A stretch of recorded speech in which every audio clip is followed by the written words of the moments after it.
పరలోకమందున తండ్రి, యేసు ప్రభు నామమున మీకు వందనాలు ప్రభువా. ఈ యొక్క సమయంలో ఆరాధించి గణపరిచి మహిమపరిచి తిరిగి మీ పాసంలో చేరి మా వ్యక్తిగత జీవితాలను సరి చేసుకోవాలని చెప్తుంటున్నాం. మీ ఆజ్ఞ మేరకు ప్రతి మనుషులు దాన్ని ధరించుకుని అలా వచ్చేసారి అతన్ని కాపాడు ఆరాధన.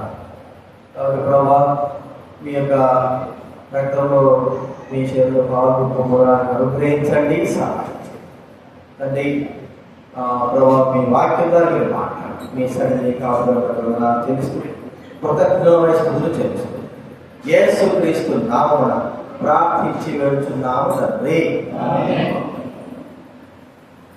దేవుడి వాక్యంలో నుండి కొరింథీ రాసిన మొదటి పత్రిక. బయట ఎవరుండద్దు, లోపలికి వచ్చారు అందరూ. బయట ఎవరుండద్దు, లోపలికి వచ్చారు. ఎవరైతే కూరగాయలు వస్తున్నారో అందరూ వచ్చేయండి.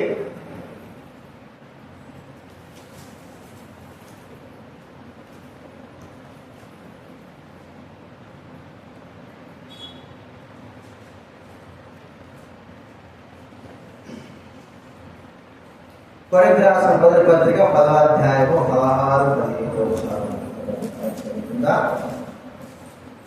మొదటి కొరింథీ పత్రిక 10వ అధ్యాయం 16. మనము ఆశీర్వదించు మరి పాత్రలను త్రాగుట క్రీస్తు రక్తంలో పాల్పంచుకున్నట్టే కదా. మనము విరుచురొట్టె తినుట క్రీస్తు శరీరంలో పాల్పంచుకున్నట్టే కదా. మనందరం ఒకటే రొట్టెలో పాల్పంచుకుంటున్నాము. రొట్టె కనుక అన్నింటిలో మనము ఒక్క శరీరమై. అలాగే మత్తయి రాసినటువంటి సువార్త 6వ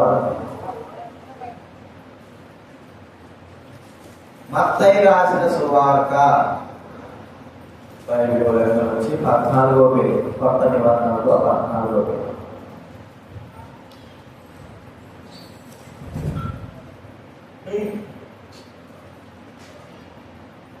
మత్తయి రాసిన సువార్త 13వ అధ్యాయము 45-46 వచనాలు మనందరం కూడా చదువుతాం. 45-46. మరియు పరలోక రాజ్యము మంచి ముత్యములను వెతుకుతున్న వర్తకుని పోలి ఉన్నది. అతడు అమూల్యమైన ఒక ముత్యమును కనుగొని పోయి తనకు కలిగినది అంతయు అమ్మి దాని కొనును. ఇక్కడ ఒక వర్తకుడు ముత్యాల వెళ్తూ ఉంటే అమూల్యమైన ఒక ముత్యము దొరకడం. కాబట్టి అప్పుడు వెళ్ళి తన కలిగినంత కూడా అమ్మేసుకుని తీసుకొచ్చి ఆ ముత్యాన్ని కొనుక్కున్నాడు.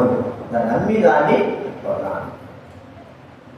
వాడు చెప్పాడు పరలోక రాజ్యము అనే మాట.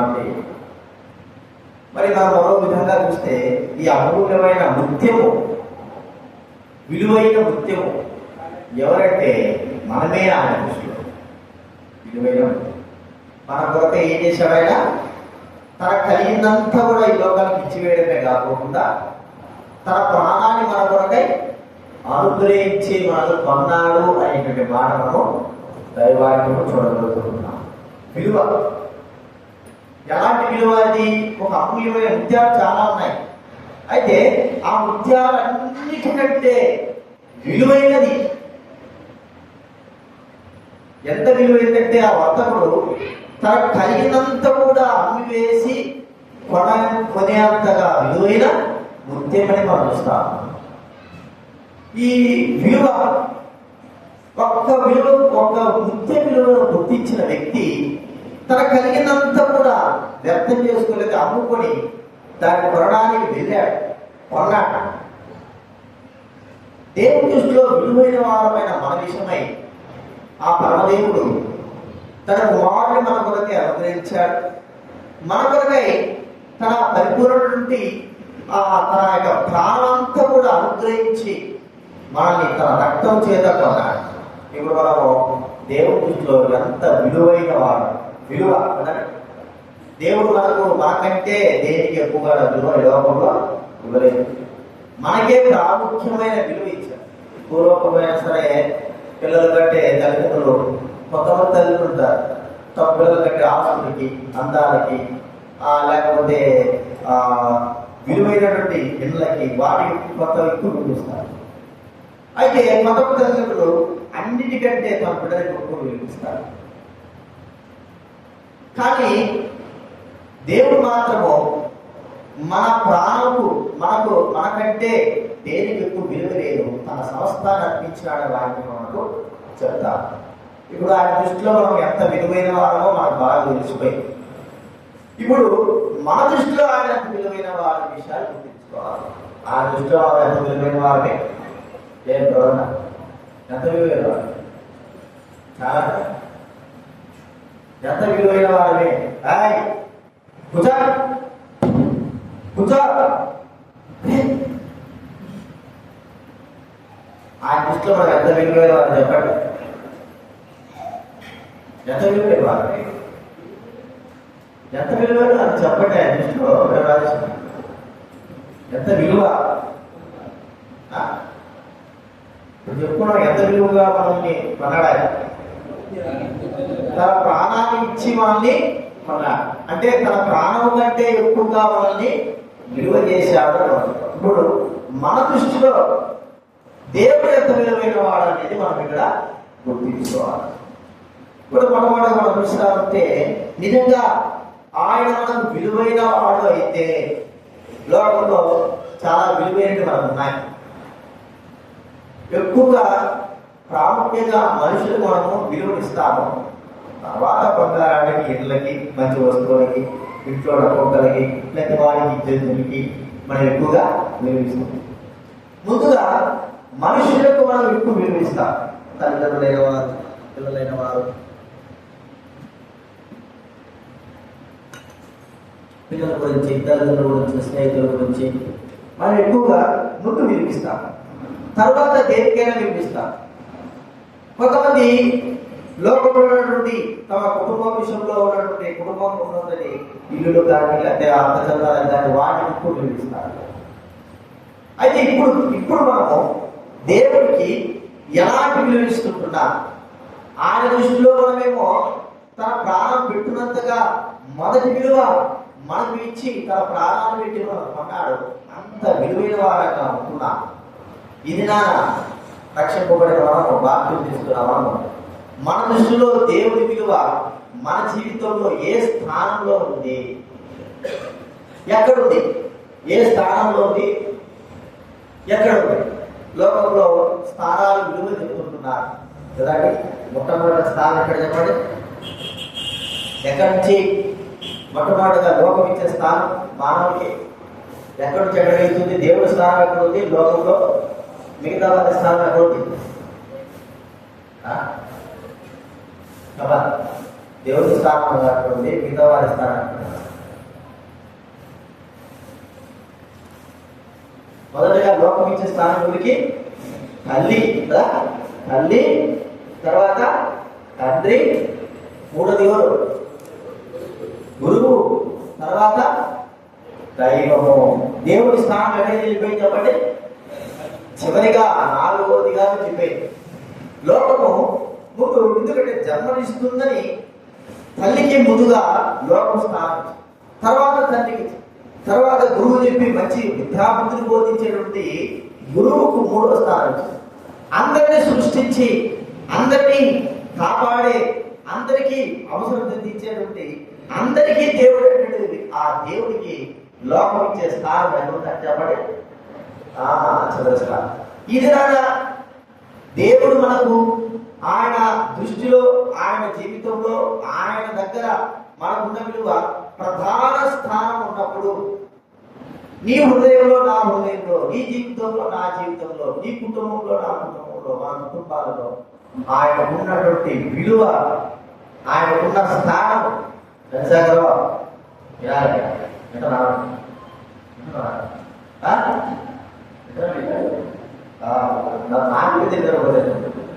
ఆయనకు మనకి ఇచ్చే విలువ స్థానం ఎవరుంటుంది చెప్పండి? ఇప్పుడు మనం పరీక్షించుకున్నా మన స్థానము, మనలో, మన హృదయంలో దేవుడికి ఉన్న స్థానం ఎక్కడుంది?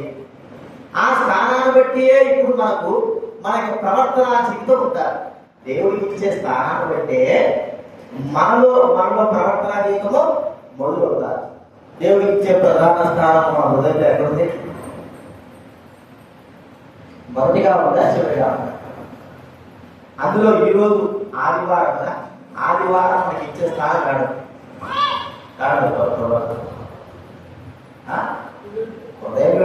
హృదయంలోనే స్థానం ఎక్కడ ఇరుకో మొదటి స్థానం ఉంది. నిజంగా మొదటి స్థానం ఉంది. మొదటి స్థానం ఉన్నప్పుడు, హృదయంలోనే దేవుడికి మొదటి స్థానం ఉన్నప్పుడు నీ ప్రవర్తనలో మార్పు ఏంటి? ఈరోజు మొదటి స్థానం అంటే ఈరోజు ఆదివారం విశ్రాంతి. మొదటి స్థానం ఉన్నప్పుడు ఆ మొదటి స్థానం తగ్గట్టుగా మా ప్రవర్తన జీవితం రాదు. అంటే దేవుడికి మొదటి స్థానమే కాబట్టి దేవుడికి సంబంధించిన విషయాల్లో మొదటిగా మనం ఉండాలి. మనం ఉంటున్నామా? మనం మొదటిగా ఆ దేవుడికి ఇచ్చినటువంటి స్థానంలో మొదటిగా ఉంటున్నామా? దేవుని స్థానం ఎక్కడో ఉంది. ఆ స్థానాలు గుర్తించే విధానం అంటే మొదటి స్థానం నుంచి మనం చూస్తా ఉంటే తల్లికి, తండ్రికి, పిల్లలకి, భార్యకి, కుటుంబానికి ఇవన్నీ పూరించుకున్న తర్వాతనే దేవుడి స్థానానికి మానవులమైన మనం వస్తుంటున్నాం. అందులో దైవగుడులుగా, దేవుడి ఎరిగిన వారంగా, రక్షింపబడిన వారంగా,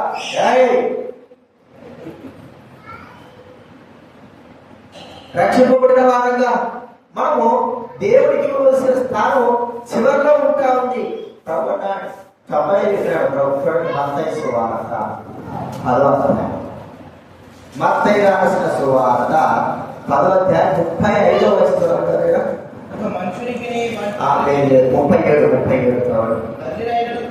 తండ్రినైనను తల్లినైనను నాకంటే ఎక్కువగా ప్రేమించువాడు, కుమారుడైనను కుమార్తెనైనను ఇప్పుడు మనము ఎక్కడ ఉంది మన స్థానం ఒకసారి గుర్తించుకోవాలి. యేసు ప్రభువే చెప్పాడు, తండ్రినైనను తల్లినైనను నాకంటే కుమారుడైనను కుమార్తెనైనను నాకంటే పని అయినను ఉద్యోగమైనను ఏ పనైనా సరే ఉద్యోగమైనను నాకంటే కుటుంబమైనను నాకంటే ఎక్కువగా మనం ప్రేమిస్తున్నామా అని ప్రభువు ఇది బల్ల తీసుకుంటున్నా, ఏదో వస్తున్నా పోతుంటున్నా. దేవుడికి మన హృదయాల్లో ఇంకా చివరి స్థానమే ఉంది. మొదటి స్థానం లేదు. మన క్రియల ద్వారా కనబడతా ఉంది. లేదు మొదటి స్థానము. సిగ్గు, అవమానం, ఎన్ని దినాలు దేవుణ్ణి ఎప్పుడు చూసే చివరి స్థానం కూర్చోబెడతారు. పెళ్లిళ్ళకు పేరంటాలని మనం నిలిస్తే మాత్రం మనం మొదటి స్థానం కూర్చోబెట్టాలి కదండి. పెళ్లిళ్ళకు పేరంటాలకు ఏదైనా వాడిని పిలిచినప్పుడు బాగా మంచిగా వస్త్రాలను వేసుకొని వెళ్తారు. అక్కడ కొద్దిగా అవమానం జరిగింది అనుకో, ఇక పెళ్లి ఆ ఎగరగొట్టేసి ఏం చేస్తాము, గందరగోళం చేసి మేము అంత తక్కువ మేము లేనట్టువా అని చెప్పి ఏం చేస్తాం చెప్పండి. అక్కడి నుంచి వచ్చేస్తాం. అంతేనా? కొద్దిగా అవమానం జరిగిన అంటే ఆ పెళ్లిలో కావచ్చు, ఎక్కడైనా సరే మనం కోరుకునేదంటే ప్రధానత్వము లేకపోతే ఒక ఉన్నతమైన స్థానాన్ని కోరుకుంటున్నాం. మరి నా హృదయంలో దేవుడికి ఇచ్చే ఆ స్థానం ఎక్కడ ప్రభు కూడా కోరుకుంటున్నాను. ప్రభు అంటాడు, నీ హృదయంలో నాకు మొదటి స్థానమే కావాలా, రెండో స్థానం ఇస్తా ప్రభా. రెండో స్థానం ఇస్తావు. రెండో స్థానం అయితే ఏమైంది? సరే మూడో స్థానం ఇస్తా ప్రభా. కాదు నాకు మొదటి స్థానమే కావాలి. ఎట్లా ప్రభా? మొదటి స్థానం నా కుమారుడు నిండిపోయాడు. మొదటి స్థానం అంతా నా భార్య, భర్త వ్యక్తిగతంగా నిండిపోయినారు. మరి రెండో స్థానం అయితే తీసుకో ప్రభా. ఒకవేళ రెండో స్థానం కూడా నా ఇల్లు, నా బంధువులు, నా మిత్రులు నిండిపోయి ఉన్నారు. మూడో స్థానం అయితే ఖాళీ ఉంటారు. తీసుకొని రావట్లేదు అంటే చూసాడు. మూడో స్థానం అయితే ఏముంటుంది? ఖాళీ ఖాళీ ఉంది, నువ్వు తీసుకుంటే తీసుకో, లేకపోతే అవసరం లేదు. ఎంత దౌర్భాగ్య స్థితిలోకి మానవులుగా మనం వచ్చామంటే దైవడానికి ప్రేమ వాడరా. ప్రభువును ఎప్పుడు చూసినా కూడా కుటుంబంలో వెనకనే హృదయంలో వెనకనే చివరి స్థానం ఉంచుకుంటున్నా. కనీసం ఆయనకి ఇచ్చేటువంటి మొదటి స్థానము విలువ ఇవ్వలేకపోతా ఉంటున్నా. ఎంత దౌర్భాగ్యం. మరి మొదటి స్థానం ఇచ్చే మీరందరూ ఏమన్నా గొప్పవారంటే, లేకపోతే నిత్యం ఉండేవారంటే, లేకపోతే మీరందరూ కూడా మనం తీర్పు ఇచ్చేవారంటే ఎవరు కాదు. మీరందరూ కూడా మనతో పాటు నశించిపోయేవారే. కానీ వారికే మనం ఏం చేస్తున్నాం చెప్పండి? మొదటి స్థానం. దేవుడు తన హృదయంలో ఎవరికి విలువ ఇచ్చాడు, ఎవరికి ఫస్ట్ స్థానం ఇచ్చాడు? కుమారుడు తండ్రి దేవుడు ఇద్దరు ఒకటే. వాళ్ళిద్దరూ కలిసి వాళ్ళ హృదయంలో మనకు మొదటి స్థానం ఇచ్చారు. మనమేమన్నా దేవుడు కావా, శక్తులు కలిగినోళ్ళమా, మంచిగా బంగారంతో సృష్టింపబడ్డామా, లేకపోతే మంచి జ్ఞానవంతులమా? ఏమి లేదు. కానీ ఆయన తన స్వరూపంలో చేసుకొని తన యొక్క మన జీవాలను అనుగ్రహించి తన ఆత్మను అనుగ్రహించాడు. కాబట్టి మనకు తన హృదయంలో మొదటి స్థానం ఇచ్చాడు. ఇదైనా మొదటి స్థానము దేవుడికి ఇవ్వాలంటే తలపు మనసులో రావాలి. ఎంత సిగ్గు చేయడంటే అంత సిగ్గు చేయడు. ఆలోచించడామా? దేవుడు ప్రతి సమయంలో కూడా మొదటి స్థానం ఇవ్వాలని కోరుకుంటాడు. అయితే ప్రాముఖ్యంగా తన సన్నిధి విషయమై, తన కార్యాల విషయమై మనము ఆయనకు మొదటి స్థానం ఇవ్వాలి. మొదటి స్థానం లేకపోతే ఆయన ఎంత మాత్రం ఒప్పుకోడు. రెండో స్థానం నువ్వు నేను ఇన్ని నాటకాలు చెప్పుకున్నా నాకు దేవుడు అంటే దేవుడు మనుషులేదా, దేవుడు మొత్తుకుంటే ఉండాలి, దేవుడు అంటే ప్రేమ లేదా, ఎన్ని చెప్పడం ఎన్ని అని నమ్మడు.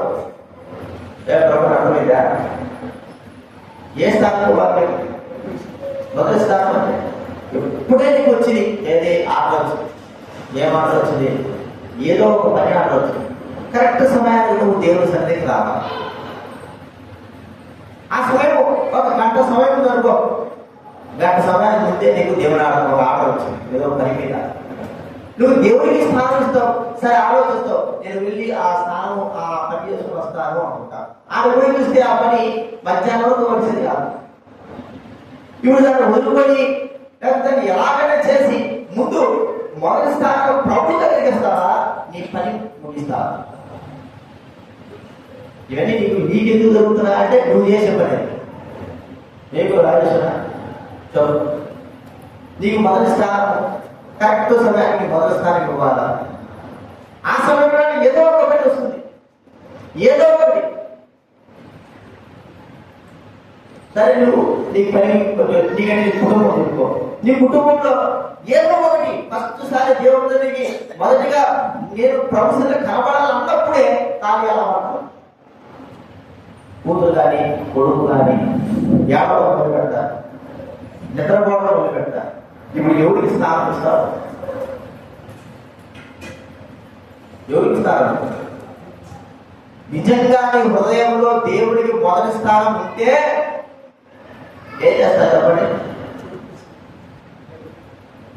ముందు ఉంటే, ముందుగానే నీ హృదయంలో దేవుడు మొదటి స్థానం ఉంటే నేను కాలేయాలని ఏడవని కేకని లేకపోతే ఏదైనా సరే అద్దురాని వాటిని దాటి కాలు దాటి వేసేస్తాం. మొదటిగా అడిగేస్తాం. ఎవరికి దేనికోసం చెప్పండి? ఎవరి నిమిత్తం ఉంది? దేవుడికి ఇచ్చే విలువలో మొదటి స్థానం ఇస్తాం. ఇతనాలు ఎవరున్నారు చెప్పండి? అంత విలువ తీసుకున్నాము, అంత విలువగా అనుకుంటున్నాము. దేవుడి యొక్క కార్యంలో మొదటి స్థానం దేవుడికి లేదు నీ జీవితంలో. అందుకే ప్రార్థన, వాక్యానికి రా, సరైన సమయానికి రా, ప్రార్థన చేసుకో. జీవితంలో నష్టపడుతున్నప్పటికీ తెలుసుకుంటున్నప్పటికీ దేవుడికి మొదటి స్థానం ఇవ్వాలని ఆయన వెనక కూర్చోబెట్టిన మొదటి స్థానం తెలిసినప్పటికీ కూడా మనం వెనకడమే ఉంటాం. మన యేసు ఖానాను పెళ్లి విందులో ఏం చెప్పారు చెప్పండి? యేసు ప్రభు వారు పిలవబడ్డాడు. యేసు ప్రభు పిలిస్తే పెళ్లి జరుగుతా, బాగా అట్టహాసం జరుగుతా, విందు జరుగుతా, ద్రాక్షాసం భయపడతా, అందరూ ఆలోచిస్తున్నారు. ఉన్నటువంటి మధ్యలోనే ఏమైపోయింది? ద్రాక్షాసం. ఇప్పుడు పిలిచినట్టు యేసు ప్రభు పిలిచినట్టు ఏం చేశాడు? యేసు ప్రభు పట్టించుకోవడం ముందు యేసు ప్రభు గొప్పతనం తెలియదు, యేసు ప్రభు విలువ తెలియదు. ఆ యొక్క విందు ప్రధాని అంటే విందు ఎవరైతే నడిపిస్తున్నాడో, అన్నం చేసేవారు, భోజనం చేసేవారు, వంట మాస్టర్ ఉంటారు కదా, వాళ్ళు కనిపేవారు కదా, వాళ్ళు చెప్తుంటారు 1000 మందికి మీరు ద్రాక్షారసం కలపాలా. వాడు ఏం చేయాలా? 1500 మంది కూడా కలిపెట్టాడు, తగ్గకూడదు.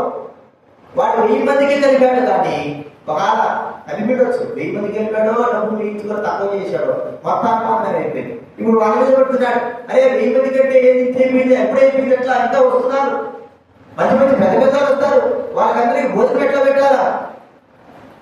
అరే వాడకు ఫేమస్ నీకు అసలైన ఎవరున్నాడు? నువ్వు పిలిచిన వ్యక్తి ఎవరు? గొప్పవాడు. ఈయనకు నువ్వు మొదటి స్థానం ఇచ్చుంటే ఈ అవమానం జరిగేదా? సరే ఇప్పటికైనా మొదటి స్థానం. యేసు ప్రభు తల్లి గమనించింది. తల్లి గమనించి చెప్తా ఉంది, మొదటిగా శిష్యు అక్కడ ఉన్న పరిచారకుడు ఆయన ఏం చెప్పి తెలియచేయండి చెప్పేసి వెంటనే ఆ యొక్క పెళ్లిలో యేసు ప్రభు వారికి మొదటి స్థానం వచ్చింది. కాబట్టి నీళ్లు కూడా ద్రాక్షారసం అయిపోయినాయి. అవి కూడా ఎలాగా మధ్య అవసరం కాదు, శ్రేష్టమైన ద్రాక్షారసం తాగుతాంటే ఇంకా ఇంకా లాగా అనిపించేటువంటి ద్రాక్షారసంగా మార్చబడ్డాయి. విలువ నీ జీవితంలో విలువ ఎవరు తీసుకుంటున్నారు?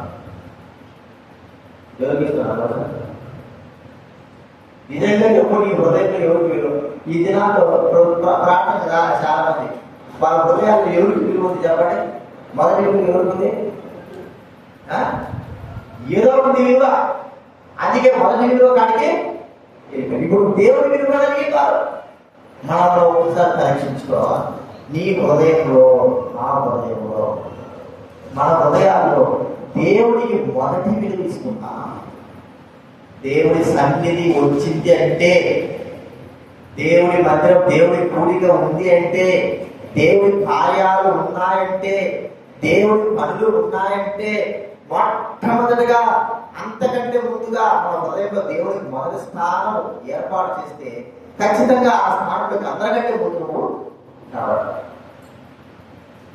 నీ హృదయంలో, నా హృదయంలో మనము కుటుంబ సభ్యులుగా, లేకపోతే పనుల సందర్భంగా, లేకపోతే ఉద్యోగ సందర్భంగా, లేకపోతే వేరే విధానం ఏదైనా పనుల సందర్భంగా మన హృదయంలో ఏదైతే విలువ ఉంటుందో దానికి ప్రధాన స్థానం ఇచ్చిన తర్వాతనే మనం ఏం చేస్తాము? దేవుడికి ప్రధాన స్థానం ఇస్తాం. విలువ ఏమో ఎవరో చెప్పాల్సిన అవసరంగా, మామూలు ఏదేదో మంచి గొప్ప మాట్లాడాల్సిన అవసరంగా, నీవు కడుపరిచే ప్రధాన స్థానం, నవ్వుకిచ్చే ప్రధాన స్థానం బట్టి నీ ప్రవర్తన జీవితంలో మార్పులు వస్తాయి. ఒక రోజు అంటే సరిపోయింది, 2 రోజులు అంటే సరిపోయింది. ప్రతిరోజు మనము అదే విధానంలో ప్రవర్తిస్తే మన హృదయంలో దేవుడు ఏ స్థానంలో ఉన్నాడో మనకు అర్థమవుతుంది. అందుకే ప్రభుత్వ మొదటిగా తండ్రికి కుమార్తె కంటే నన్ను ముందు ప్రేమించాలి. మనమేమంటాము? ముందు వీళ్ళు ప్రేమించి. ఒకసారి ఒక యూట్యూబ్లో మెసేజ్ చెప్తా, వాళ్ళంటారు వీళ్ళంటారు హిందూ. నేను చెప్పినాను, నువ్వు కూడా వేసుకున్నావు పోవచ్చు కదా, చిన్నపిల్లలు దేవుని మందిరం కదా, నువ్వు కూడా వేసుకున్నావు పోవచ్చు మాట. అలాంటి తల్లిదండ్రులే మాకు దేవుళ్ళు, తల్లిదండ్రులే వారికి ఎవరంట? పిల్లలకే దేవుడు లేదు, తల్లిదండ్రులే దేవుడు. మా దేవుడు తల్లిదండ్రులే దేవుడు అంటే వాళ్ళ స్థానం ఉంది, వారి దేవుడు అనేవాడు ఉన్నాడు. కానీ వారి హృదయంలో మొదటి స్థానము వారికే ఏర్పరచుకుని వారి పిల్లలకే ఏర్పరచుకున్నారు, దేవుడికి ఏర్పడుతున్నారా? కాబట్టి మనం గుర్తించుకుందాం, మన హృదయంలో దేవుడికి ఇచ్చే విలువ ఎలాంటిదో తెలిసిపోతారు. ఇది మొట్టమొదటి మనం చూస్తున్నాం. రెండవదిగా మరి ఆయన మనకు అంత విలువిచ్చాడు కదా, విలువీయడమే కాకుండా ఆయన మనల్ని మన శరీరాన్ని తన ఆలయంగా తెలుసుకున్నాడు కదండి. ఏం చెప్పాడు చెప్పండి? మొదటి కొరింథీలో చూడండి, మొదటి కొరింథీ 6 కొరింథీ రాసిన మొదటి పత్రిక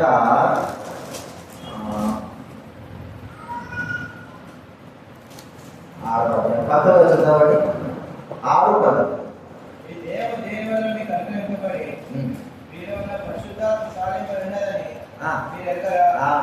ఇప్పుడు ఏం చేసినాడు చెప్పండి? ఆయన చెడిపోయినటువంటి మన యొక్క దేహాన్ని ఆయన తాను నివసించేటువంటి ఒక స్థలముగా ఏర్పాటు చేసుకున్నాడు.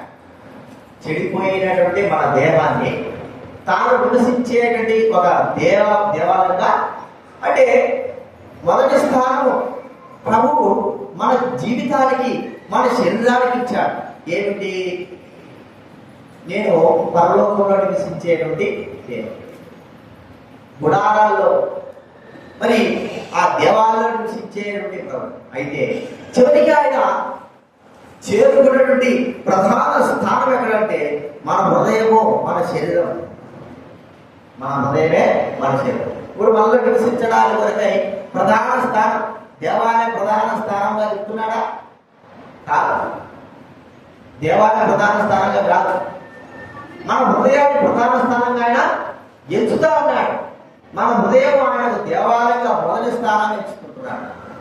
ఇప్పుడు మనము అంటే మన శరీరము, మన జీవితాన్ని ఆయన తన ఆలయంగా మొదటిగా ఇచ్చాడు.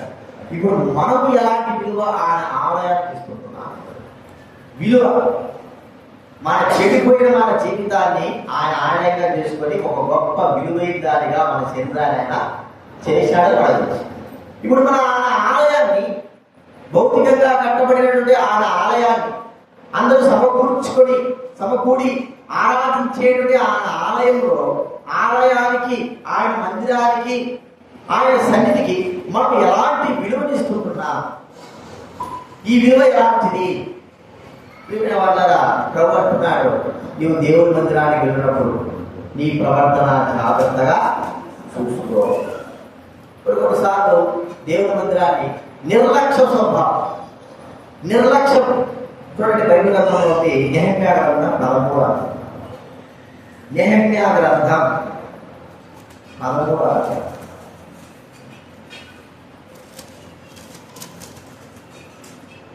వచ్చి చదువుతారు. నెహెమ్యా గ్రంథం 13. బైబిల్ మధ్యలో వచ్చి 412 పేజీ. 13 చదవాలి. నెహెమ్యా గ్రంథం 13:11.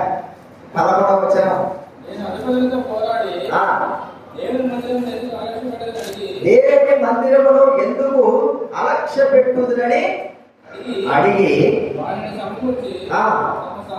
తమ స్థలములలో దేవుని మందిరమును ఎందుకు అలక్ష్యమో, ఎంత అలక్ష్యంగా ఉంటున్నాము, ఎంత విలువలేని వారుగా ఉంటున్నాము. తిరిగిన వాళ్ళరా మనం చూస్తా ఉంటే ఆ విలువలేనటువంటి, అంటే ఎంత విలువ లేకుంటే నాకెందుకు లేకో, నాకెందుకు అవసరం లేదు, ఏదో వచ్చినామా పోయినామా అనేటువంటి తలంపుతో ఉన్నాం. కానీ దేవుడి ఆలయం గురించి, దేవుడి సన్నిధి గురించి మొదటి స్థానముగా ఆలోచించగలిగిన వారు ఎవరు కూడా లేరు. ఈ దినాల్లో ఎందుకు దేవుడు వారిని, వారి కుటుంబాన్ని 70 సంవత్సరాలు ఆయన తీసుకెళ్ళాడు చెప్పండి? గౌరవం చేశారు. వారు దేవుడి సన్నిధి గురించి ఆలోచనే లేదు, దేవుడి మందిరం గురించి ఆలోచనే లేదు. అంటే వారి హృదయాలలో దేవుడి యొక్క విలువ, దేవుడి మందిరికి విలువ ఎంత ఉందంటే వ్యాఖ్యలు ఎక్కడో ఉంది, ఎన్నో స్థానంలో ఉంది. ఎన్నో స్థానంలో ఉందంటే 10 స్థానమా, 12 స్థానమా, 5 స్థానమా, ఎక్కడ ఉంది చెప్పండి? ఎక్కడుంది ఆ స్థానం? సరే, ఆ స్థానం వదిలిపెట్టు. ఇప్పుడు మా హృదయాల్లో దేవుడి మందిరం యొక్క స్థానం ఎంతలో చెప్పాలి? ఇక్కడ మందిరం అయిపోతే సార్ ఎప్పుడెప్పుడు పరుగోడు ఇక్కడ ఉండడానికి కూడా కదండి. సేవలు పరిగెత్తినట్టే పుట్టలోకి సేవలు పరిగెత్తారు చూసావా, అంతే. అదే దేవుడి మందిరం యొక్క ఆనందము, దేవుడి మందిరం యొక్క సంతోషము అనుభవించాలి, ఈ మందిరం యొక్క గొప్పతనాన్ని గుర్తించుకోవాలి ఆలోచనే ఉండదు. పోయిన వారం చూసిన మందిరాన్ని మొహం ఇప్పుడు చూసుకోవడం చేయడం. పోయిన వారమే నేను మొహం మొదలు చూశాను, మళ్ళీ ఏ చూడడం చేశాను. పోయిన ఆదివారం చూసినా ఒకరు, పోయిన ఆదివారం చూసినా మళ్ళీ ఈ ఆదివారం నేను దేవుడి మందిరం మొహం చూసిందని చేయదండి. లేదు చూసినా వదిలేసిన మరి రాకపోతే చెప్పు చేయదు అంటే లేదు. ఆ దేవుడి మందిరం గురించి నాకు ఎటువంటి బాధ్యత లేదు. మరి నీ ఆలయం గురించి, నీ దేవుని ఆలయం గురించి ఆయన ఎందుకు బాధ్యత వహించాలి? ఆయన ఎందుకు పవిత్రత చేయాలి? ఆయన ఎందుకు మరి మన హృదయాల్లో ఉండాలి? తన గురించి ఆలోచించినప్పుడు, తన సన్నిధి గురించి ఆలోచించినప్పుడు మన జీవితాల గురించి ఆయన ఎందుకు ఆలోచిస్తాడు?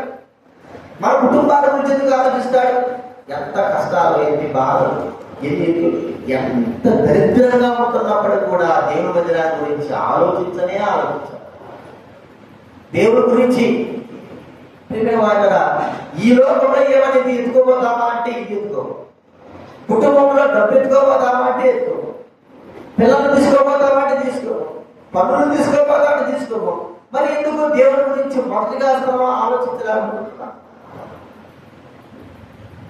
ఎందుకు ఆలోచించలేకపోతున్నాం అంటే మన హృదయంలో ఆయన స్థానం ఎక్కడుందో వ్యక్తిగతంగా మనం అందరం కూడా తెలుసుకోవాలి. దేవుడి మందిరం స్థానం మన హృదయంలో, దేవుడి మందిర స్థానం కంటే మన ఇంటి స్థానం ఎక్కడుంది కాబట్టి ఫస్ట్ లో ఉంది. అర్థమైందా? దేవుడి మందిర స్థానం ఎక్కడుంది? ఎక్కడో, అది ఎక్కడుందో మీకే ఎక్కడుందో తెలుసుకోవాలి. మొదటి స్థానం ఎక్కడుంది? ఎవరికి ఉంది? మన ఇల్లు. ఇంట్లో ఏమైనా ఆశీర్వాదం ఉందా? ఇల్లు ఏమైనా గొప్పదా? లేకపోతే ఆ ఇల్లు ఏమైనా దేవుడి చేత ఆశీర్వపడుతుందా? కట్టుకున్నాము ఒక 72 సంవత్సరాలు పోతుంది. దాని గురించి మనం ఎంతగా శ్రమపడుతున్నామో, ఎంతగా కష్టపడుతున్నామో చెప్పడానికి వీళ్ళే. అని దేవుడి మందిరం గురించి, ఆయన మందిరం యొక్క విలువల గురించి నీ హృదయంలో ఉన్న స్థానం ఏంటి చెప్పాల్సిన అవసరం. ఒక దినం తీర్పు వస్తుంది. ఎవరు తప్పించుకోవాల్సిన అవసరం లేదు. ఎవరు తప్పించుకోరు. తీర్పు వచ్చినప్పుడు ఆయన మందిరం ముందు పెట్టి చెప్పాడు కదా, ఈ మాటలన్నీ వరుసగా నేను ఏం చేస్తాను, నీ ఎదుట నేను ఉంచి నేను గర్దిస్తాను. అంటే దేవుడి మందిరాన్ని నిర్లక్ష్యం చేసినటువంటి ఆయన దినాన్ని కూడా చూపిస్తాడు, ముందు చూపిస్తాడు. చూడు నీ ఇల్లు చూసుకో, నీ మందిరాన్ని చూసుకో, నా మందిరాన్ని చూడు, నీ ఇంటిని చూడు, నీ కుటుంబాన్ని చూడి, నా మందిర కుటుంబాన్ని ఎక్కడుంది, ఏ స్థానంలో చూడి అంటాడు. చూసిన తర్వాత అప్పుడు మా కథ చెప్తాను. అప్పుడు తప్పించుకుంటాం మనం. ఏమి తప్పించుకోవడానికి వీల్లేదు. ఎంత దౌర్భాగ్యం అంటే ప్రేమ వాడగా దేవుడు భౌతికంగా మనకు ఇచ్చినటువంటి దైవ సన్నిధుల గురించి ఆలోచించలేని వారము మన గురించి దేవుడికి ఆలోచించడు. అందుకే కుటుంబంలో నష్టం, బాధ, కష్టం, వ్యాధులు ఎందుకు రాయన అంటే ఇందుకే. ఎందుకు నా ఆలయాన్ని మీరు పట్టించుకోలేదు, నీ ఆలయాన్ని ఎందుకు పట్టించుకుంటా, నీ ఇంటిని ఎందుకు పట్టించుకుంటా, నాకేమంటే నా ఆలయాన్ని నువ్వు పట్టించుకో, మొదటి స్థానం నాకు ఇవ్వు. నీ ఇంటిని గురించి నేను పట్టించుకోబోతాడు. మొదటి స్థానం ఇచ్చాను బ్రహ్మా, నా కుటుంబం కట్టను, నా పిల్లలు కట్టను, నా భార్య కట్టను, అందరికంటే మొదటిగా నీకే స్థానం ఇచ్చాను బ్రహ్మా. ఇప్పుడు కష్టం వచ్చింది ఆడుకో అన్నప్పుడు దేవుడు ఏం చేస్తున్నాడు అనుకో, ఆదుకుంటాడు. దినాల్లో దేవుడి మందిరాల గురించి ఆలోచించావు. ఇప్పుడేముంది లేదు, ఇంకా రాబోయే దినాలు అసలు మందిరాలే ఉండవు. అసలు మందిరాలే ఉండవు. ఆరాధించడానికి స్థలాలు కూడా ఉండవు. ఆత్మతో సత్యవతం నోరు చూసుకుని ఆరాధించే స్థలాలు వస్తాయి. ఇక్కడ కూర్చొని ఆరాధించుకుంటున్నాను. ఇక రాబోయే దినాలు ఏం చేస్తే చెప్పండి, ఆర్ఎస్ఎస్, బీజేపీ, సాధారణ ఆయన సామ్రాజ్యం ఏర్పడుతున్న తర్వాత దేవుడి మందిరాన్ని కూడా గొడవట్టేస్తారు. ఇక ఎక్కడ కూడా ఆరాధించడానికి వీలు ఉండదు. ఏ సహవాసం ఉండదు. దేవుని సన్నిధిలో ఆనందించేటువంటి ఆ యోగ్యతను పోగొట్టుకుంటా ఇక ఒంటరి అయిపోయే పరిస్థితి వస్తారు. ఆ దినాన్ని ఏం చేస్తారు కాబట్టి ప్రియమైన వాడుగా దేవుడి మందిరాల గురించి మనం బహుగా ఏం చేయాలా? విలువ ఎందుకు అప్పుడప్పుడు మేము మీకు చెప్పేది దేవుడి మందిరం గురించి ఆలోచించండి, మందిరానికి రండి ఎందుకు చెప్పేదండి? మీ కుటుంబాలు మీ జీవితాలు బాగుండాలనే. ఎందుకు? క్షేమం కొరకు. ఒకవేళ దేవుడు చేసింది అప్పుడు నాకు ముందు పితరులైన వారు చేశారు, వారి కుటుంబాలైన వారు దేవుడు బహుగా ఆశించారు.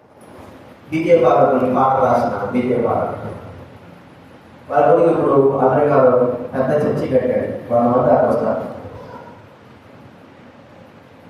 ఆయన బీజే బాలకుడు చెప్పారు కదా, కాషాయవస్త్రం ధరించుకొని ఒక సింగారానికి వస్తే ఇట్లా ఉండడంతో చెప్పాడు కదా. తర్వాత ఆయన రక్షణ పొందిన తర్వాత దైవసేవకు వచ్చారు. అనేకమైన పాట రాసి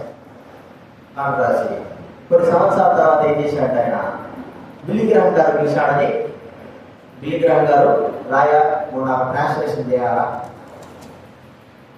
ఆయా భాషలు ట్రాన్స్లేట్ చేయాలంటే బిల్లిగ్రహం గారు పిలిచాడని ఏం చేశాడు కాబట్టి అమెరికాకి వెళ్ళిపోయాడు. బక్సీ గారిని వదిలిపెట్టి వెళ్ళిపోయాడు. అర్థమైందా? అక్కడ ఎంత లగ్జరీ లైఫే. ఇక మళ్ళాగా అయితే ఏమి ఉండవు, మంచి లగ్జరీ లైఫ్. డబ్బు డాలర్స్ కుప్పలు ఆయన దగ్గరికి వెళ్ళి 10 సంవత్సరాలు సేవ చేశాడు. 10 సంవత్సరాలు దేవుడితో బాగా సంపాదించాడు. అమృతంగా ఉంటున్నారా? ఎవరు వస్తుందా? ఇప్పుడు ఏం ఇబ్బంది ఇప్పుడే 10 సంవత్సరాలు ఏం చేశాడు? బాగా డబ్బు సంపాదించాడు. దేవుడు మాట్లాడాడు, పిచ్చోడా ఇదంతా కూడా ఈ డబ్బు అంతా ఈ హోదా అంతా అని విధికరంగా చేసే పంచారు గొప్పదే. కానీ ఈయన దేనికోసం పోయాడు అని వదిలిపెట్టి హోదా కోసము డబ్బు కోసం వెళ్ళాడు, సంపాదించుకున్నాడు. ప్రభు మాట్లాడుతుంటున్నాడు, మళ్ళా వెల్లుడు బక్సీ గారు వచ్చినాడు. ఎంత లగ్జరీ లైఫ్ వదిలిపెట్టుకొని బక్సీ గారి దగ్గర వచ్చానా, నేను మళ్ళా వచ్చాను ప్రభుత్వంతో మాట్లాడాలంటే సరిపోయి స్థానం ఖాళీ వదిలిపెట్టేది, మందిరం కూడా ఖాళీ వెళ్ళిపోయారు. అక్కడికి దేవుడు మందిరానికి వెళ్ళాడు. ఆయనకి చివరి కోరిక ఏమిటి? బీజేపీ గారికి చివరి కోరిక, భార్యాభర్తల చివరి కోరిక ఏంటంటే దేవుడి సన్నిధిలోనే మేము చచ్చిపోవాలి. లగ్జరీ లైఫ్ ఇంటిగా ఏసీలో కూర్చొని ఏసీలో ఒకటి మంచి ఆ పిల్ల కింద పడుతుంది, ఎగిరి కూపుతారు. తనకపోతే మీరు అసలు మాట్లాడతారు, పిల్ల అవుతూ కూపుతారు.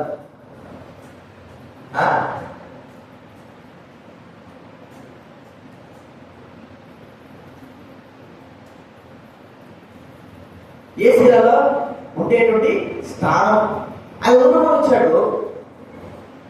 ఆయన అంటున్నాడు ఆ డాలర్స్ అన్ని కూడా కాల్చి వేసినట్టుగానే అన్ని పెంటలతో సమానంగా చేశాడు. కావాల్సింది ఏం చెప్పండి? ఆయన హృదయంలో ఉన్న మొదటి స్థానం ఎవరు? దేవుడికి దేవుడి మందిరం. మీరు అన్నం తిన్నారు చేసినారు, భోజనం చేసినా ఎప్పుడో చేశారు భోజనం, దాని పక్కన ఆనుకుంటారు రూమ్, చిన్న ఎదురుగే ఆ టేబుల్ కూర్చున్న రూమే అనుకుంటారు. ఆ రూమ్ లో ఆయన వెళ్ళిపోయాడు. ఎంత కోటీశ్వరుడు, డబ్బులు కుప్పలు డాలర్స్ సంపాదించుకొచ్చాడు. కానీ ఇది ప్రాముఖ్యం కాదు. ఏది ప్రాముఖ్యం? దేవుడి మందిరం యొక్క సన్నిధి ప్రాముఖ్యం. ఎందుకు చెప్తున్నాను? ఇంట్లో కూర్చొని సుఖ సౌఖ్యాలతో అనుభవించాలని కాదు, అనుభవించు, ఎంతైనా అనుభవించు. కానీ అదే రీతిగా దేవుడి సన్నిధిలో కూడా కష్టంలో కూడా అనుభవించాలి. అర్థమైందండి? నువ్వు ఎంతగా సుఖ సౌఖ్యాలు ఇంట్లో దేవుడు ఇచ్చినది అనుభవించు, గౌరవంగా సంతోషంగా అనుభవించాలి. దేవుడిని ఇచ్చాడు. అంతగానే నువ్వు కూడా దేవుడి సన్నిధిలో దేవుడి మందిరం పోతే శ్రమలు కష్టాలు అనుభవించాలా? ఖచ్చితంగా అనుభవించాలి. సుఖం అనుభవించినటువంటి లోకంలో దేవుడి కొరకు అది ఏం చేయాలి కాబట్టి కష్టము అనుభవించాలి. అందుకే దేవుడి మందిరము యొక్క విలువ మన హృదయంలో ఎంత ఉంది? మన పనులు అయిపోయిన తర్వాత, మన ఇంటి పనులు అయిపోయిన తర్వాత దేవుడి సన్నిధికి వచ్చి దేవుడి మందిరం యొక్క విలువను గుర్తించి, ఒకవేళ మందిరంగా సెలవులు ఉన్నప్పుడు దేవుడి మందిరం విషయమై పట్టింపు కలిగి మనం ఉంటామా? ఏం లేదు. మనకు కావాల్సిన కుటుంబం, ఇల్లు, తిండి, ఉద్యోగం, పనులు ఇవే. ఇక దేవుడి మందిరం ఎట్టైనా పడి అది ఎట్టైనా పడి మనకు అవసరం. మనకు కావాల్సింది తిండి, ఇల్లు, సుఖమైన నిద్ర, అంతేనా? కాళ్ళు వెళ్ళకపోవడం నిద్ర, ఇవి కావాలి. ఇక అంతకు మించి ఇంకేముంటూ ఎంత దౌర్భాగ్య స్థితిలోకి దైవుడు మనం వెళ్తున్నాం. దీనివల్ల దేవుని సన్నిధి మనకు దేవుడు అనుగ్రహించాడు. ఆ సన్నిధి మనం పోగొట్టుకోకూడదు. ఆ సన్నిధి యొక్క విలువ మన హృదయంలో మొదటి స్థానంలో ఉండాలి, చివరి స్థానంలో ఉండకూడదు. దేవుడు ఎప్పటికీ తన కార్యముల విషయంలో, తన పనుల విషయంలో, తన కలిగిన వాటి విషయంలో దేవుడు మన జీవితంలో ఏ కోరుకుంటాడంటే మొదటి స్థానమే కోరుకుంటాడు. నీ ఇష్టం వచ్చినట్టుగా కోరుకోడు. నా ఇష్టం వచ్చి నేను ఉంటాను కోరుకోడు, ఇష్టపడాడు. నువ్వు ఎట్టయినా ఉంటూ నాకు అనవసరం. కానీ దైవ కార్యాల విషయంలో మనం ఏం చేయాలి? మొదటి స్థానాన్నే ఆయన కోరుకుంటాడు. అది మనకు అదే కావాలని కోరుకుంటాడు. నువ్వు రెండో స్థానం తీసుకోడు, మూడో స్థానం తీసుకోడు. నీ ఇష్టం వచ్చిన ప్రవర్తిస్తే ఆయన అంగీకరించాడు. నీ ఇష్టానుసారంగా జీవితం జీవిస్తే అంగీకరించాడు. నీ హృదయంలో మందిరానికి స్థానం ఎప్పుడో ఉంటే అంగీకరించాడు. కదా నష్టము, ఖచ్చితంగా నష్టాన్ని దేవుడు తీసుకొస్తాడు. ఎందుకంటే తనకు ఆయన హృదయంలో మన స్థానం ఎక్కడ ఉంది చెప్పండి? ఎక్కడ? ఆయన హృదయంలో మన స్థానం ఎక్కడ చేసే కదా చెప్పు చెప్పు, ఎక్కడుంది? ఆయన హృదయంలో మన స్థానం ఎక్కడుంది? మన స్థానం. నీ హృదయంలో ఆయన స్థానం ఎక్కడుంది చెప్పు. ఇదే చెప్పు. ఎక్కడో చెబుతుందా? అసలుకే కనబడలేదా?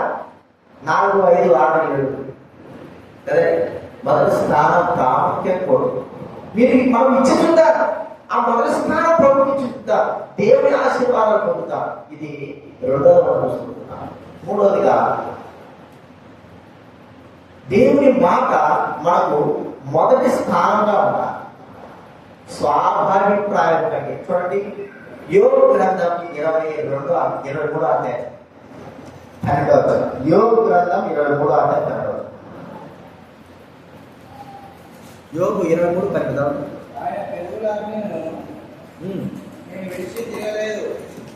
బైబిల్ మధ్యలో వచ్చి 437. ఆయన పెదవుల ఆజ్ఞని విడిచి తిరగలేదు. ఆయన నోటి మాటలను నా స్వాభిప్రాయము కంటే, స్వాభిప్రాయము అంటే సొంత అభిప్రాయాల కంటే, సొంతమైన వాటి కంటే ఎక్కువగా ఇచ్చితిని. మనం తెలివి ఉండొచ్చు, ఆలోచన ఉండొచ్చు, మనం ఏదో చేయొచ్చు. కానీ దేవుడి మాట, దేవుడి ఆజ్ఞ, దేవుడి యొక్క మరి కట్టడలు, మాటలు మొదటిగా మన ఆలోచన కంటే, మన తలంపుల కంటే మొదటిగా వాటికే ఎక్కువ విలువ ఇవ్వాలి కోరుకోవాలి. మొదటి విలువ, తర్వాత ఏదైనా మన ఆలోచిస్తాం. ఒకసారి ఆ సందర్భంలో జరిగినాయి చెప్తాను. మరి దర్శనంలో ఎంత నీళ్ళు ఉన్నప్పుడు నెల్లూరులో ఆయన పోయి ఇంటికి తీసుకురాబో, అది బట్టలు ఇస్త్రీ చేసుకురాబో, బాగా ఇస్త్రీ చేసుకురాబట్టే నేను దిగి ఆయన బట్టలు తీసుకోబోతున్నా. నిర్మలమ్మ అని ఇప్పుడు చనిపోయిందా, మళ్ళీ నాకు ఎందుకు పక్కన ఆయన నన్ను చూసి రాజా ఇక్కడ ఏం అంటే ఒక ఏడు కప్పు టీ తెచ్చిపెట్టు, గ్లాస్ తీసుకొని టీ తెచ్చిపెట్టాడు. అర్థమైంది మీకు కూడా? గ్లాస్ తీసుకుపోయి టీ తెచ్చిపెట్టాడు. నాకు లేదు సార్ కదా అని పోయి గ్లాస్ పెట్టి టీ తెచ్చి, రెండవదిగా బట్టలు తీసుకొని ఇస్త్రీ చేసుకొని తీసుకొచ్చాడు. పై నుంచి సేవకు పోతున్నాడు. సేవకు చేసేవాడంటే ఏమైనా లేట్ అయింది అన్నాడు. చెప్పిన అప్పుడు ఇక్కడ ఆ టీ కావాలన్నాడంటే మంచిదే కాదని చెప్పలేదు. నిర్మలమ్మ మనవడు ఉన్నాడా, మనవరాలు ఉన్నాడా, ఎవరు లేదా అనాథనా అన్నాడు. మనవడు ఉన్నాడు, మనవరాలు ఉంది, కోడలు ఉన్నాడు, కూతురు ఉంది, అర్థమైతే అల్లుళ్ళు ఉన్నారు, అందరూ ఆ ఇంట్లోనే ఉంటారు. నీకు చెప్పింది, నువ్వు పోయినావు. కానీ నువ్వు పోయినావు కానీ మొదటిగా ఎవరి మాట వినాలి కదా? ఆమె కంటే ముందు నేను నీకు అప్పచెప్పిన ఒక నిమిషం ఒక దైవసేవకుడుగా నువ్వు ఉన్నప్పుడు నీకు నేను ఏం అప్పచెప్పా ఇస్త్రీ పనులు చేసుకురావు. ముందు ఎవరికి విలువ ఇచ్చినావు నువ్వు? కాబట్టి టీకి ముందు విలువ ఇచ్చినావు. సరే ఆమెకి ఏమన్నా ఎవరు లేదా అనాథంటే కాదు, అందరూ ఉన్నారు, అందరికీ ఉన్నారు. కానీ నువ్వు ఎందుకు తీసుకొచ్చినావు? పేరు కొరకు పోయి నువ్వు పేరు కొరకు ఏమో తీసుకొచ్చినావు, కానీ నా మాట నువ్వేం చేసినావు? అర్థమైంది నీకు? అర్థమైంది నీకు? మరి ఆమె తాగకూడదా అంటే తాగొచ్చు. నువ్వు ఎవరు పెట్టా? ఎవరు మాట వినా? సవాల్ నాకు అప్పచెప్పిన దైవ సేవకుడికి మాట నేను మొదలుపడగా వినాలి. తర్వాత సమయం ఉంటే అంటే మొదలండి అని అప్పుడు మనం అడిగి పోవాలి. మొదటిగా నువ్వేం చేసినావు? పేరు కొరకు పోయి టీ తీసుకొచ్చి ఇచ్చినావు. నా పనేమో నువ్వు ఆలస్యం చేసినావు. నేను చెప్పిన మాట ఏమో నీకేమైంది? చివరి మాట అయింది. ఆ మాట నీకు మొదటి మాట అయింది. అర్థమైంది నీకు? లోకంలో మనము ఇలాంటి యొక్క స్థితి కలిగి ఉంటే దేవుడి విషయంలో, దేవుడి మాట విషయంలో మనల్ని దేవుడు ఎలా అనుకుంటున్నాడు, ఏ స్థానం ఉంది? ఇందాక చూస్తున్నాడు అసలు బయట అంటారా అయిపోయింది కదా. పోవడం పో సదస్సులో పైన సరే వృత్త పో సదస్సులోని నాకు గమ్మ కూర్చో పడుకో పడుకో. కాబట్టి మొదటిగా ఆయన మాటకు మనం ఏం చేయాలి కాబట్టి విలువ, మొదటి మాటకు విలువ. చూడండి దైవ గ్రంథంలో దేవుడి మాటను విన్నట్టే ఉన్నాడు, కానీ మళ్ళా మొదటి స్థానం దేవుడి మాట ఇవ్వాల. ఆ వ్యక్తి ఎవరు చెప్పగలరా మీరు? చెప్పండి.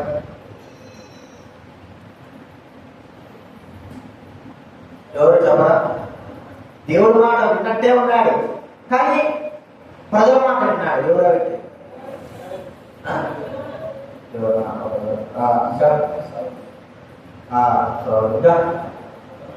అది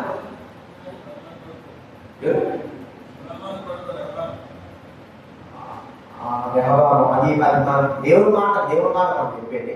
అది కూడా ఒకటే. ఇంకోటి అసలే మాట సౌలు బాగా చెప్పాడు కదా. సౌలు దేవుడు ఏం చెప్పాడు? అమాయకులందరినీ కూడా నశింపజేయని సమూయేలు ద్వారా ఆజ్ఞ వెళ్ళిపోయింది. మొదటి సమూయేలు 15వ అధ్యాయం. ఒక్కరు కూడా మిగలకూడదు. కనీసము గొర్రెలు, పిల్లలు, పసి పిల్లలు కూడా మిగలకూడదు. అక్కడ మనుషులు, జీవము అనేది కూడా ఏది కూడా ఉండకూడదు చెప్పాడు. సరే పోయినాడు, అదే మాట మీద పోయినాడు. మళ్ళా అందరితో గొర్రెలు, మేకలు అన్ని పడగొస్తున్నాడు. దాంతో పాటు రాజు కూడా వస్తున్నాడు. దేవుడు అంటున్నాడు, ఎన్నిసార్లు ఈ వ్యక్తి నా మాట వినాలి. మరి ఏం చెప్తున్నాడు? ఏం మాట చెప్తున్నాడంటే, అయ్యా నేను కోవాలని పోయినాను, ప్రజలు అన్నారు గొర్రెలు బాగా బలిసి ఉంటాయి, ఎద్దులు బాగా బలిసి ఉంటాయి, పొట్టేళ్ళు బాగా వచ్చిన మన దేవుడికి బలి అనిపిద్దాం. ఏ వద్దంటాడా దేవుడు? బలి కోసమే కదా తీసుకునింది, బలి కోసమే ఇచ్చేది, వద్దంటాడా దేవుడు అని మరి ప్రజలు సౌలు ప్రేరణ చేశాడు. ఇంకా సౌలు ఏం చెప్పాలి చెప్పండి? లేదు దేవుడు ఏం చెప్పాడు? ఏం ఉంచకూడదు. సమూయేలు ద్వారా ఇదే ఆజ్ఞని పొందాడు. కానీ మనుషులకు భయపడ్డాడో, మనుషులకు విముఖున్నాడో ఏమో, కానీ అన్ని తీసుకొచ్చాడు. తన జీవితంలో తన రాజ్యాన్ని పోగొట్టుకున్నాడు. దేవుని మాటను తాను తృణీకరించి తన స్వభాభిప్రాయాన్ని ప్రాముఖ్యంగా మొదటి స్థానానికి ఇచ్చేశాడు. కాబట్టి తాను దేవుడికి విలువ లేదని దేవుడు గుర్తించి తన రాజ్యాన్ని ఏం చేశాడు? ఆయన కొట్టివేసినాడు. ఇదినాలో దేవుని మాటకు మనము ప్రాముఖ్యత ఇవ్వలేకపోతున్నాం. ఎంత దౌర్భాగ్య స్థితి! ఒక్కసారి గుర్తించుకుందా? నీ జీవితంలో దేవుడి మాటకు ప్రాముఖ్యత ఇస్తున్నావా? దేవుడి వాక్యాన్ని ప్రాముఖ్యత ఇస్తుంటున్నావా? నీ స్వాభిప్రాయం కంటే మొదటగా దేవుడికే నీ హృదయంలో మొదటి స్థానం ఉందా? ఇప్పుడంతా మన స్థానం, మన ఆలోచన, మన తలపు నెరవేర్చబడాలి. మన ఆలోచన, మన యొక్క ఆ తలపులు నెరవేర్చబడాలి. దేవుడు ఆలోచన ఎటాయిపోయి మన తలపు ప్రాముఖ్యమైనదిగా మనం చూస్తాం. దాని ద్వారా ఏమవుతుందంటే నష్టము. ప్రియమైన వార్తగా మనం ఒకసారి గుర్తించుకోవాలి. మనకు జ్ఞానం ఉన్నా, తెలివి ఉన్నా, ఏదో చేయాలనుకున్నా, దేవుని యొక్క ఆజ్ఞ మనకు బయలుపడినప్పుడు దానికి మొదటి స్థానం మనకి ఇవ్వాలి. జరిగే విషయం జరుగుతారు. మొదటి స్థానము దేవుని మాటకు మనం ఇవ్వాలి. నష్టమా, కష్టమా, బాధ. ఒకసారి మనం బాగా తెలుసు బక్సీ గారి గురించి మనం చెప్పిన మాట. ఆయన దైవప్రేరణ వారు అక్కడికి దైవశక్తికి వచ్చినప్పుడు, ఆయన ప్రాంతంలో పరిచయంలో ఉన్నప్పుడు ఆయన ప్రజలకు ఆజ్ఞాపించేవారు. అక్కడ ఉన్నటువంటి విశ్వాసం కానీ సేవలు కానీ, మీరు అక్కడ ఒక పెద్ద గుంత తవ్వాలని చెప్పేవారు. పెద్ద గుంత తవ్వాలని చెప్పేవారు. మీరందరూ పోయి ఆ గుంత తవ్వండి, ఈ నడుగులు కొడుకో, ఈ నడుగులు గడపో. అర్థమైంది? గుంత తవ్వాల దగ్గర మా వాళ్ళందరూ ఉత్సాహంతో పోయి సారు పరుగులు అన్ని తీసుకుపోయి మంచిగా పెద్ద గుంత తయారు చేసేసి మట్టంతో బయటకు ఎత్తేసి చట్టలు కాకుండా పోయి బక్సీ గారి దగ్గర పోయి, అలా మేము గుంత తవ్వేసినామన్నా అని చెప్పారు. ఆయన సింపుల్గా ఏం చెప్పాడంటే, పోయి దాన్ని పోయి పూడ్చిపెట్టండి అని అన్నాడు. అర్థమైంది కదా? దాన్ని ఏం చేయాలి? మీరు పూడ్చిపెట్టాడు. ఇక ఒక్కోడికి వచ్చింది చూడు కోపము. ఎంత కోపం వచ్చిందంటే పిచ్చా ఎరియా. అర్థమైందా? ఎందుకు 7 అడుగులు 10 అడుగులు ఎంత శ్రమకరమో కొంత చూస్తే. ఇప్పుడు నువ్వేం చెప్తావు? మళ్ళా కూర్చేయమంటావు. తీయడం కష్టమా, కూర్చోడం కష్టం? చెప్పండి. కూర్చోడం ఎంత ఈజీ తెలుసా? ఎంత కష్టమైన పని చేశారు, ఈజీగా పని చేయలేకపోతున్నా. అంటే చెప్పింది ఒకటే మాటే, ఒక వ్యక్తి చెప్పాడు, తవ్వడం చెప్పాడు, తవ్వారు. అదే వ్యక్తి పూర్తి వేయనప్పుడు దానికి విలువ లేకపోతున్నారు. ఎందుకు తవ్వమన్నాడు, ఎందుకు పోడ్చమన్నాడు, ఎందుకు పోడ్చమన్నాడు, పూర్తి చేయాలంటే మాట. అర్థమైంది? అంటే మొదటి స్థానం ఆ వ్యక్తికి ఇచ్చే మొదటి స్థానం. అది ఏదైనా సరే, కష్టంగా ఉన్న ఒక మాట కాదు, సులభంగా ఉన్న ఒక మాట కాదు. ఏ మాట అయినా ఎప్పుడే సరే ఆ మాట గ్రహించాలి. చెప్పండి, విలువలు హృదయంలో దేవుడి మాటకు మనం ఎప్పుడైతే మొదటి స్థానం ఉంటుందో, దేవుడి మాటకు ఆ మొదటి స్థానము మొదటిగా చేస్తాం. దేవుడి మాట కాకుండా లోక విషయమైనటువంటి స్థానం వాటికి మనం ఎక్కువగా విలువ ఉంటుందో దాని తర్వాత చేస్తాం. ఒక మాట మనం చెప్పుకోవాలంటే పనులు చేస్తా ఉంటాం. ఆ రోజు సెలవు వచ్చింది, ఆదివారం కూడా వచ్చింది. ఉద్యోగంలో ఉన్నవారు, లేకపోతే ఇతర పనులు ఉన్నవారు, వారి యజమానులు పని చేయాలా, ఆదివారం సెలవు ఉన్నా ఈరోజు రావాల్సిందే అన్నాడు అనుకో. ఇక్కడ పాస్టర్ కూడా ఖచ్చితంగా మీరు దేవుడు మాట జరిగినట్టే దేవుడి సన్నిధికి రావాల్సిందే మీరంటే అనుకో. ఎవరికి మొదటి ఏం ప్రవేశన? ఎవరికి మొదటి స్థానం ఇస్తావు? ఉద్యోగస్తులు ఈరోజు ఆదివారం సెలవు, అందరికీ సెలవు. దేవుడి మందిరానికి మాత్రం ప్రభుత్వం రావాలి. కానీ మనం చేసే పనులు మన అధికారులు చేస్తారు, ఖచ్చితంగా రావాలయా అని చెప్తారు. మరి దేవుడి సన్నిధిలో దేవుడి వాక్యం కూడా చెప్తారు, ఆదివారం ఎటువంటి శక్తిలో మీరు విడవకూడదు, ఖచ్చితంగా రావాలి. ఇప్పుడు 2 ఆజ్ఞలు బయలుదేరినాయి.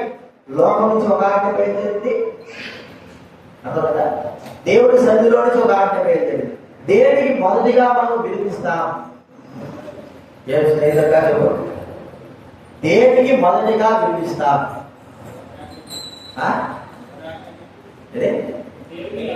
దేవుని ఆజ్ఞలు వినిపిస్తాం. ఈ ఒక్కరికి చెప్పు, మనందరం కాదు. ఎవరికి మొదటిగా స్థానం ఇస్తాం? ఊరికి చెప్పడం కాంటిది, ఊరి మాట నా గురించి చెప్పుకుంటావు.